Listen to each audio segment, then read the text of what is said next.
Hello, and welcome to this season of the time after Epiphany.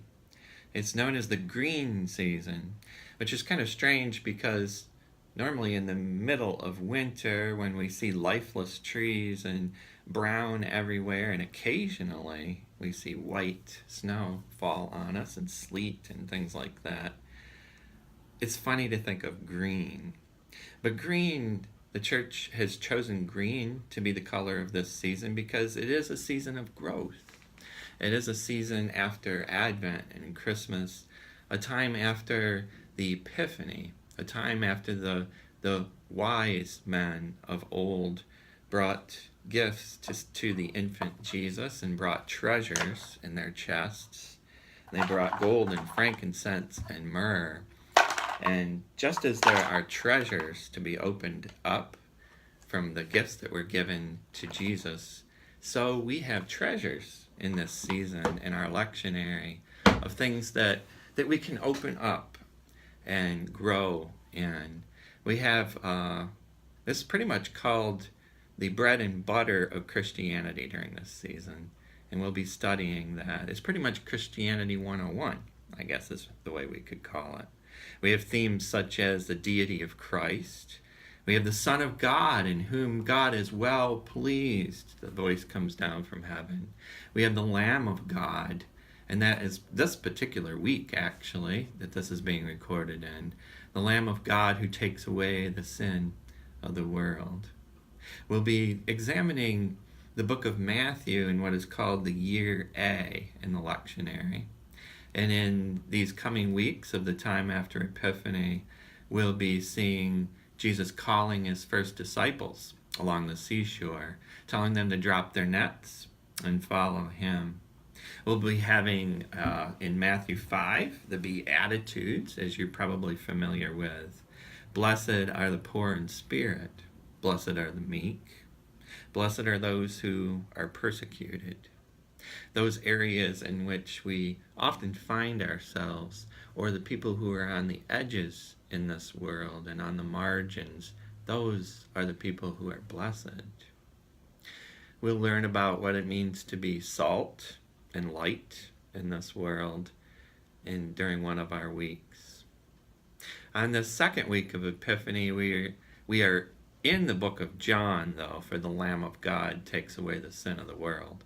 Like I said, Year A is mostly the book of Matthew, but for this particular week, and for the weeks of Lent, and for the weeks of Easter, actually, some of the more heavily populated in attendance in our church year, and some that are of most emphasis, those weeks, will be in the book of John. Now, John is a deeper thinker, if you will. He's a deeper thought writer than, for instance, Matthew and Mark and Luke, the writers of those Gospels. We have whole chapters of deep thought that are related to themes such as Jesus being the light of the world, the bread of life, Jesus in John 11, the resurrection and the life we will find. And Jesus, the way, the truth, and the life. In John, there's more of a cosmic God.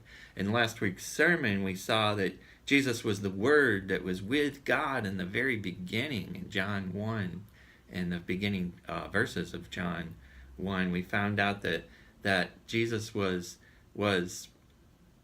in the beginning with God, and Jesus was God. And we hear these thunderous voices coming out of heaven. This is my beloved Son, in whom I am well pleased.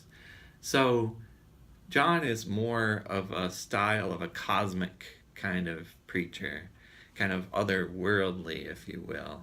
But he also brings Jesus, the flesh, the Word made flesh, right to us. And Matthew is more of a down-to-earth storyteller. Matthew, we can envision God coming in the form of Jesus being God, and coming and sitting with us, being in the synagogue with us, being in our everyday lives with us. The opening chapter of Matthew actually shows that Jesus' genealogy And in his genealogy, we see something very interesting. We see his human heritage through people like Abraham and Isaac and Jacob and Judah and Boaz and Rahab and Jesse and King David and King Solomon. So we see that human ancestry, but very brilliantly written. We also can look at that first chapter of Matthew, and we can also see God. We can see Jesus, God, the human, not the God part of Jesus, intertwined in those stories of old. So in Matthew, Jesus is right there in the everyday life of the people, living amongst the people, in the world's timeline, if you will, in creation's timeline. And Jesus is very much intertwined in his Jewish heritage. And Jesus, being God, is very much intertwined in the history of the world, if you will. God is very much involved in creation. That's the story that we heard at Christmas. Emmanuel, God is here. God is with us. And so this week, with this text about the Lamb of God who comes to take away the sin of the world, Jesus steps into the scene. And John the Baptist, with a little less thunderous voice than the declaration that came down from heaven saying, "This is my beloved Son, in whom I am well pleased," John points to Jesus, and John says, "This is the Lamb of God who takes away the sins of the world." Jesus walks right onto the scene and is there. And John tells us twice, this is the Lamb of God who takes away the sin of the world. I saw it with my own eyeballs. I saw the Spirit of God descending from heaven after I heard that thunderous voice, John says. And now I saw the dove come down and descend upon Jesus. The dove, the form of the Holy Spirit. Jesus is God, and Jesus is with us right now. He's stepping into these waters.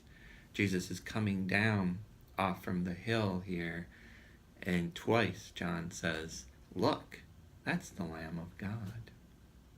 So in this week's sermon, we will examine what ways it is that God walks with us in everyday life, and the parts of life that God is with us. Emmanuel is here. God is with us in ways that we never imagined before.